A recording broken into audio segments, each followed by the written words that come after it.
Je m'appelle Anisia Nefissi, je suis artiste plasticienne. J'ai débuté ma carrière à l'Institut supérieur des arts appliqués et j'ai poursuivi à l'Université Paris Diderot en histoire de l'art et lettres modernes.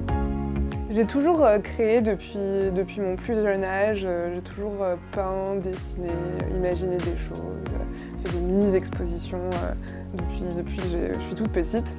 Donc pour moi, c'était vraiment une passion en fait avant de devenir un métier. Je m'inspire beaucoup de thèmes mythologiques et de philosophie, de thématiques humanistes aussi. Principalement, enfin en ce moment du moins, mes recherches elles se situent vers le jardin d'Éden et des grands mythes comme Vénus et Adonis, Hermès, l'Arcadie, voilà, des thèmes vraiment majeurs en mythologie. J'ai plusieurs techniques et plusieurs médiums. Je vais utiliser de la peinture, donc je vais ajouter de la terre, des minéraux, vraiment je vais venir travailler cette texture à même la toile. Je fais aussi du dessin. Pour mes dessins, je travaille avec de l'encre de Chine. J'aime bien garder le côté brut de l'encre, donc je vais peu la diluer. Ça va être pareil pour la peinture, je vais très peu la diluer. Je vais vraiment travailler la matière et l'accumulation en fait, de couches. Je suis vraiment dans une profusion. Je vais créer sans forcément m'arrêter.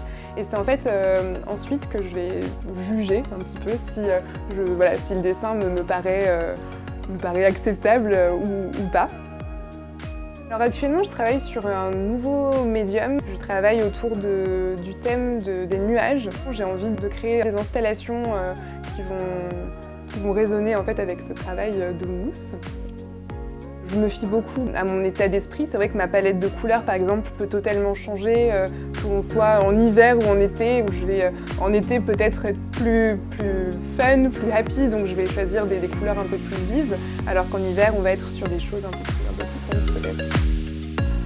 J'ai une vision très kaléidoscopique en fait, de l'art dans sa globalité et pour moi, même là, une lumière dans la rue, une personne rencontrée autour d'un vernissage par exemple, ça peut m'inspirer en fait. Je cherche, je puise un petit peu l'inspiration dans le quotidien finalement.